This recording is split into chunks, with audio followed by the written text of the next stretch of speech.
What's going on guys, Senax here, and today I'm going to be doing my first ever PC build video on this channel. So this build is going to be a $750 gaming and editing PC build, so I'll leave all the links in the description to the parts that I mentioned in this video, and yeah, let's get straight into it. So on this PC you're going to be able to play most games at either medium or high setting, but depending what game you're going to be playing that might vary. For example, you'll probably be able to play like CSGO or something on high settings completely maxed out, but then on a game like Rise of the Tomb Raider or something you'll probably be able to play medium to high settings. Alright then, so let's get on to the parts that are going to be in this PC build. So first off, the CPU is an Intel Core i3-6100 dual-core processor. It comes at a clock speed of 3.7 GHz, and I just think this is just one of the best CPUs you can get for the price, just because it's so cheap for how good it is. So the CPU does come with a cooler, but I recommend that you get a different cooler because the one it comes with just makes quite a lot of noise, and if you're going to be spending that much on a PC, you want it to be nice and quiet, so I recommend you get the Cooler Master 212 Evo. I definitely do recommend you get this instead of using the one it comes with, just because it is a lot quieter. Alright, so the next thing in the build is the motherboard.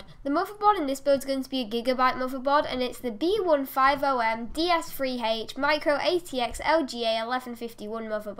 Alright, so this motherboard has a memory type of DDR4 2133, and it has a maximum supported memory of 64 gigabytes. This is quite good for quite a cheap motherboard because it's not one of the most expensive motherboards you can get. And it has a SATA transfer speed of 6 gigabytes a second to make sure you can transfer things nice and quickly, and it also has onboard USB 3 headers. Alright, so the next thing in this build is going to be the RAM. The RAM in this build is the Kingston HyperX Fury Black 16GB RAM. It's 2x8GB and it has DDR4 2133 memory to fit the motherboard. You could swap this out for 8GB RAM, but because a lot of the new games that are coming out now are saying that it's best to have 16GB of RAM, so that's why I've put it in this build, just in case you want to play a lot of the latest games and stuff, because a lot more games might start doing this soon. It's good for the price, and I can't really say much more about it because it's just RAM, but it's also got a nice colour theme. It's black and white, and that should go with the rest of the PC build. Okay, so next is the storage. So the storage for this build is going to be the Western Digital Caviar Blue 1TB hard drive. I didn't choose SSD for this build just because it's a lot more expensive and you don't get as much for the price. It also has 1TB like I said, which is quite a lot of storage, but if you do have a bit more money to spend on this PC build, I would recommend going to SSD just because it is a lot faster and I think it's better in my opinion. The GPU we are going to be using in this build is the EVGA GeForce GTX 750 Ti super clocked video card. For the price, this is a really good GPU. It's small, compact, and it's also really quiet.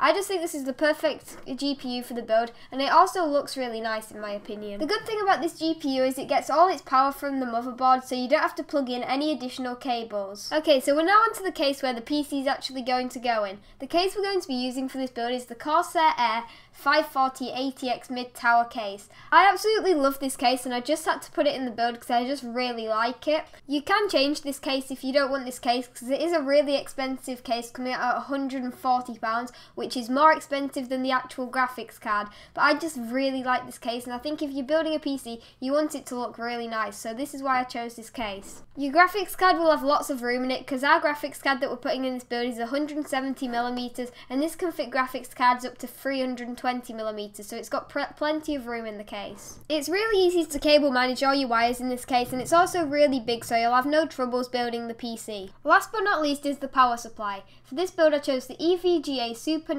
Next 650W power supply. This definitely has enough power to power your whole build, and it's just a really good power supply in my opinion. It also makes it really easy to manage the cables, and they're really high quality. Alright, so that's everything that's going to be in this PC build. Altogether it came out at $847, so it's just under what I said it was going to be at $850. If you have any questions to ask me about the parts or anything, if you want to change anything and you want to know if it will fit or anything, just comment down below and I'll try and answer your question if I know the answer to it. Be sure to leave a like if you enjoyed this video because I really enjoyed making it, and I just hope you guys enjoyed watching it.